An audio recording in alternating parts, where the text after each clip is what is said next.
आइए हम प्रार्थना करेंगे। प्रभु, हमने तेरे वचन पर ध्यान करना चाहते हैं। आप हमारी सहायता मदद कर। आज का वचन तेरे तरफ यीशु के नाम मांगते हैं, आमीन।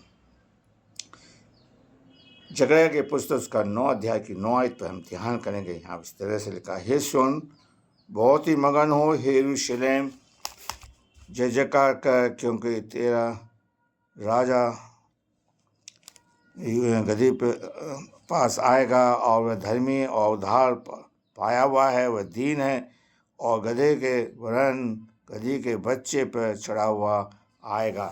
परमेश्वर अपने वचन के पढ़े और सुने जाने पर आशीष दे। जकरिया इस बात को लिखता है कि तेरा राजा तेरे पास आएगा, तुझसे मिलेगा, और वो धर्मी है, वो दीन है, उद्धार पाया हुआ है। जबकि बाइबल बताती है कि जैसे यीशु का स्वभाव था वैसे कि आज प्रभु आपके पास आ रहा है। मैं और आप धर्मी हैं या नहीं, जो आपसे मिलने के लिए आ रहा है। और बाइबल कह रही है कि तुम मगन हो, जय जयकार करो। उस भीड़ ने जय जयकार किया था। वो भीड़ मगन थी, प्रभु से मिलने आई थी, प्रभु उनसे मिलने आया था। आज हम खजूर की डाली लेके जाएंगे, पता नहीं लेके जाएंगे, चर्च से इस्तेमाल हमें देगा। हम प्रभु से मिलने के लिए आए। प्रभु आपके पास आना चाहता है, प्रभु आपसे मिलना चाहता है, प्रभु आपके जीवन में काम करना चाहता है। आज है और कह रहा है कि कभी तेरा प्रभु तुझसे मिलने के लिए आएगा। मेरे प्यारे भाइयों बहनों, हम प्रभु से मिलें मेरे प्यारे। और बाइबल बताती है प्रभु में सदा आनंद रहो, मगन रहो, मगन हो। आज हम मगन नहीं है, हम खुश नहीं है, हमारा दिन हमें दुखी दे रहा है, हम परेशान हैं। और प्रभु आज का दिन हमें खुश रखना चाहता है। आज से हम खुश रहें, मगन है, आनंद है। प्रभु ने जय पाई है संसार के कामों पर, शैतान के कामों पर।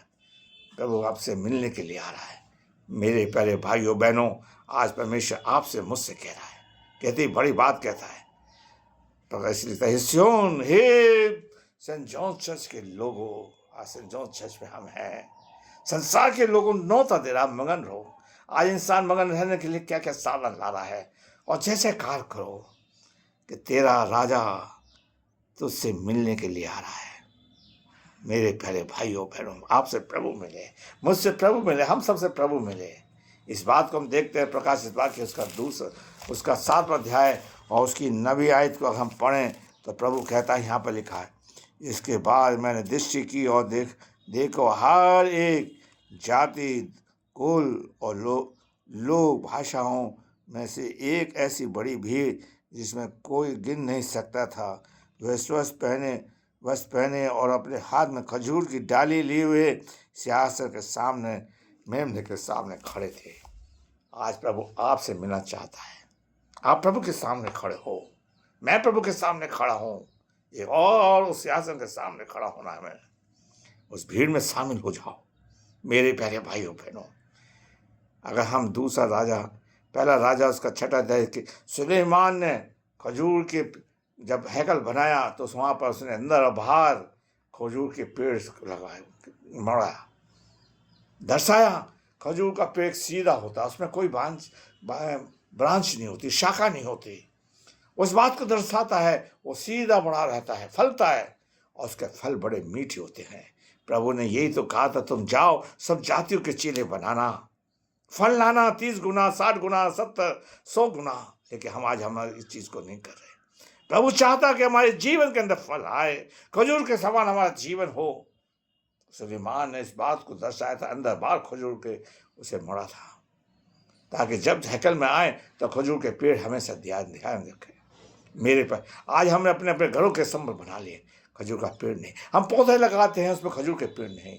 हमें दर्शाता है कि हमको, और यीशु मसीह खुद कहता है, मैं पेड़ हूँ, तुम आइए हम खजूर के समान बन जाएं, धर्मी बन जाएं।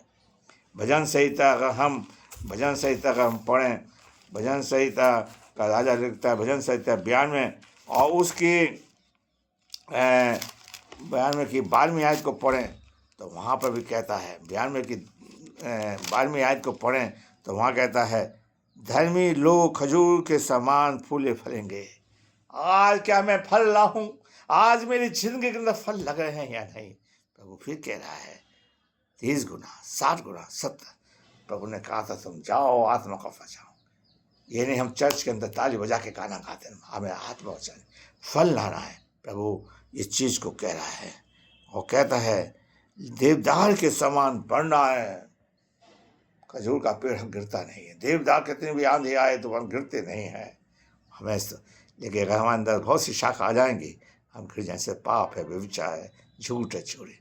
काश प्रभु करे हम खजूर के समान बने, प्रभु से मिलें, खजूर की डाली लेके प्रभु से मिलें।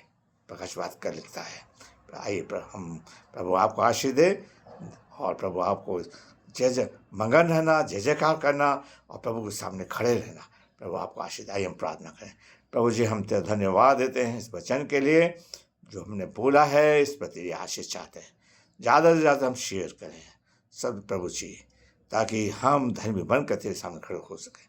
लो प्रभु जी तू हमारे जीवन में हो, यीशु के नाम मांगते हैं, आमीन। आप इस लाइक करिए, शेयर करिए और सब्सक्राइब करिए। प्रभु आपको आशीष दे।